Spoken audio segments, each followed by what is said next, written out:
पालघर जिल्ह्यात आज पेसा नोकर भरतीच्या मुद्द्यावरून वातावरण चांगलंच तापलंय। सरकारच्या कथित अन्यायकारक आदेशाविरोधात बिगर आदिवासी संघटनांनी जोरदार एल्गार पुकारत काळे झेंडे हाती घेत जिल्हाधिकारी कार्यालयावर धडक मोर्चा काढला। हुतात्मा चौकातून सुरू झालेला हा मोर्चा मोठ्या संख्येने नागरिकांच्या उपस्थितीत जिल्हाधिकारी कार्यालयावर जाऊन धडकला। पेसा भरतीमध्ये 100% आदिवासी आरक्षण देण्यात आल्याचा निषेध करत बिगर आदिवासी कंत्राटी शिक्षकांची भरती ही त्याच निकषांवर करावी अशी प्रमुख मागणी आंदोलकांनी केली। या भरती प्रक्रियेमुळे जिल्ह्यातील 52% अधिक बिगर आदिवासी समाजावर अन्याय होत असल्याचा आरोप मोर्चेकरांनी केला। विशेष म्हणजे या मोर्चात तरुणांसोबत महिलांचाही मोठा सहभाग पाहायला मिळाला। सरकारने सर्वोच्च न्यायालयाच्या निर्देशांची पायमल्ली केल्याचा गंभीर आरोपही यावेळी करण्यात आला। तसेच सरकारने तातडीने दखल घेतली नाही तर आंदोलनाची तीव्रता वाढवण्याचा इशारा देण्यात आला। आगामी काळात केवळ पालघर ठाणेच नव्हे तर राज्यातील सर्व 13 पेसा जिल्ह्यांमध्ये बिगर आदिवासी समाज एकवटत मोठे आंदोलन उभारले जाईल असा इशारा आयोजकांनी केलाय। सध्या या मुद्द्यावरून प्रशासन आणि आंदोलनकर्त्यांमध्ये तणाव वाढण्याची शक्यता व्यक्त केली जाते। जर आज मागण्या मान्य झाल्या नाही तर तुमची भूमिका काय? खरं म्हणजे आज जे झालेलं आहे ते सगळा उद्रेक आहे।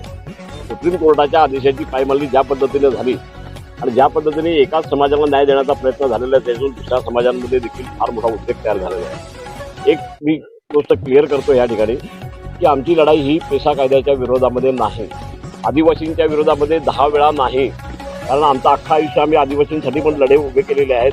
परंतु आज जो उद्रेक तयार झालेला आहे हे गेली 12 वर्ष हा विषय पेंडिंग राहिल्यामुळं आणि त्या लोकप्रतिनिधी ज्या जबाबदारीने वागायला पाहिजे होतं ती जबाबदारी त्यांनी दाखवलेली नाही आणि प्रशासनाने ज्या जबाबदारीने याची दखल घ्यायला पाहिजे होती। आज माझं असं एवढंच म्हणणं आहे की याच्यामध्ये तातडीने मुख्यमंत्र्यांनी हस्तक्षेप जर नाही केला तर आम्हाला पालघर जिल्हा बंद करण्याच्या पलीकडे दुसरा उपाय राहणार नाही।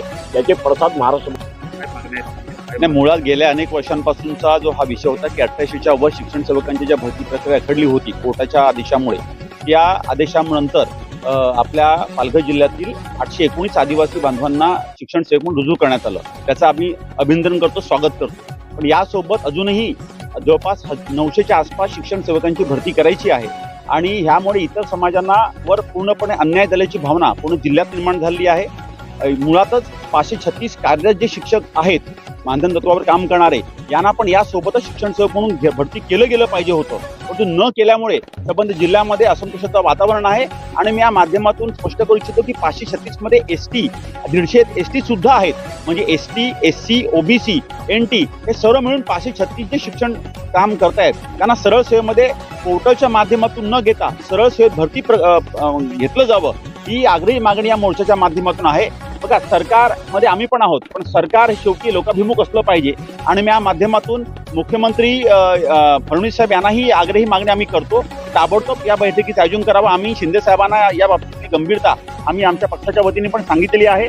उद्या 2-3 दिवसामध्ये डहाणूमध्ये शिंदे साहेब येणार आहेत, त्यावेळेला सुद्धा पण त्वरित या बाबतीची अंमलबजावणी व्हावी आणि कुठलाही पवित्र पोर्टलचा आधार न घेता या 536 उर्वरित शिक्षकांना सरळ सेवेमध्ये भरती प्रक्रियामध्ये घेतलं जावं ही मागणी आम्ही सर्व मिळून करतोय। आणि याची दखल नाही घेतली तरी सरकारने जर समज लोकांच्या भावनेच्या विरोधामध्ये काम करायचं ठरवलं तर जरी आम्ही सरकारमधले पदाधिकारी असलो तरी पण आम्ही लोकांसोबत रस्त्यावर उतरून न्याय मागण्याकरता पूर्ण आग्रही